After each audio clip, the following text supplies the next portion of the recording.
What's up, everyone? I'm getting right in your face today because we're going to do a photography Q&A. We're going to jump into it really quick. I took messages that I get from Facebook, from YouTube, and my emails, or just anything like that in general, and I took a couple. We're going to go over it, so let's just jump right into them right about now.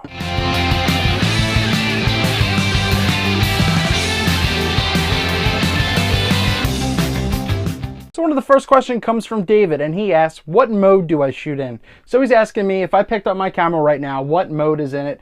And, you can't really see because it's on the camera, but I shoot in manual mode 100% of the time. I don't use aperture mode. I don't need shutter priority. I'm very comfortable with setting ISO and knowing my settings on what to do. The second question comes from Joni, and she asks, how can I make money from photography? I really want to get serious. I've been doing this for about a year now. Well, it's not necessarily easy to make money, but the way to do it is to start building your portfolios, to start building websites, to just to start. Money's not easy to get right away, so you're going to have to do some free things. And I personally recommend free shoots for friends and family. And you notice in some of my videos, especially my business ones, I always recommend doing some free ones because it's all about word of mouth. And I had one of the best marketing videos ever type of thing. And it is, word of mouth is the best free thing you can get, and that will start getting you work. So I have done several shoots for family members, with their kids, and that has led me to several other things, especially down the line in weddings. I've done a couple weddings because of, my family said and posted on Facebook and posted in general that, oh, my cousin Eric, or blah, blah, blah, blah. So that's how you can start making money. In regards to charging, that's something completely different that I'll do another video on, but charging really is subjective. It's what you feel your time is worth. So you can start making money now, but just really start to build your portfolio to kind of give you a backing so people can go, oh, well, I'm comfortable with paying you that, so start there. So Skylar asks, why don't my images have any impact? Well, that is a huge question in itself. That could be from, without knowing and without seeing your work 100%, but it feels like you're getting a lot of comments saying like, oh, I don't get this, I don't really feel anything from this, or you're not feeling it yourself, which is important, and I'm glad you're noticing that, if that's the case. But impact really does involve storytelling with your images. You hear a picture's worth 1,000 words, etc., yada, yada. But that's true. Your picture should say something about something. It should speak for itself in a way. You have something there. You have a moment, but it just doesn't look good. There's no shadows. Well, if you look at me and, I'm looking at my monitor, I do see that I have a nice shadow right here. There's contrast in the image. You can see, and I'll make it, I guess, more great. And you can see there's more detail, more lines.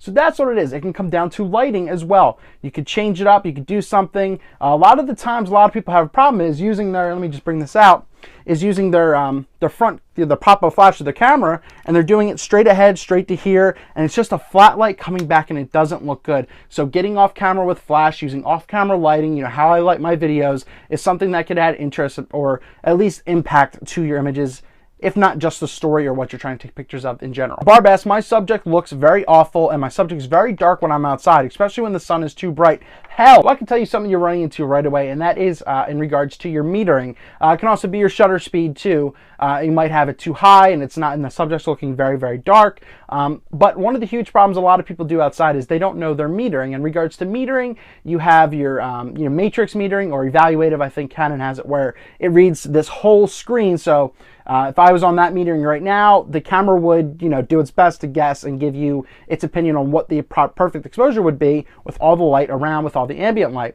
Now, one thing I would recommend for shooting outdoors with that is called spot metering, where you get this little box, and everyone's got this box no matter where it is on their camera. But if you change your metering mode to spot, wherever you have that box, so say you have that box right here on my nose or my eye, which I would recommend, that is where your camera will read for the light. It won't read for all the bright sunlight around you, so that way you'll get a more accurate reading for the face, and it is something that'll come out. But keep in mind, without going into huge like flash techniques and everything like that and huge shutter speeds, if you compensate for the face, so I look great here, the background will be pretty blown out, be very, very white, the highlights will be blown out. So just keep that in mind on a bright sunny day, but that could be a huge problem, is your spot metering. I didn't even set it up this way, but Jeff, sorry if I messed it up, asks a flash question for you. I hear people talking about HSS, high speed sync. What the hell is that? Any help, etc.? I've seen you, I heard you talk about it in your low-key black background anywhere video. Can you please help? Sure, Jeff. High-speed sync is something, I would say, more of an advanced flash technique, and it's something that in regards to your shutter speed with the flash and the ambient light. So just real quickly, I'll go over the situation with you. So just think back to the last question. You're outside, say behind me is the sun. It's really, really bright out, but you can't get the perfect exposure on your subject because, you know, you can't battle out the ambient light. So with high speed sync and shutter speed, if you ever noticed, you ever roll your shutter speed all the way up, you know, 1000, 2000, your image gets darker or the background gets darker. Well, that's what you can do with your shutter speed. So that way your background gets darker. But the issue comes with your flash. When you have a flash and you put it on your camera, it can only sync. It can only communicate with your camera to your flash up to a certain shutter speed. And typically that's 1/250th of a second on a shutter. So other than that, you know, it won't communicate correctly. So with high speed sync or hyper sync, whatever you want to call it, what it does is it allows your camera and your flash to communicate with certain triggers, radio triggers, that will allow you to use higher shutter speeds to balance out the background. Use 1000, 4000ths of a second to make that black, but then you get your flash to look perfect. So you can't do it on camera. It really comes down to sync speed, as I said, the way your flash communicates with your camera. You know, with the light coming out, there's only certain things you can do. But you could buy Pocket Wizards or these, you know, Young Nuo or some of the radio poppers. They have this HSS or NTTL built into them, so that way you can use higher shutter speeds to balance out the background and get what you need. If you made it this far, thank you for sticking around. This is Eric Rossi, the guy with the eye. I have all my links on here if you want to follow me, message me, whatever you want to do. That's great. And once again, if you guys want to do more of these Q&A videos, you leave me YouTube comments down below or send me messages. Facebook's fine, Twitter's fine, or anywhere, and we got this. So thank you for watching. Let's go. Let's do this photography Q&A number 1. Hopefully I helped you out. Let's go. Keep an eye out.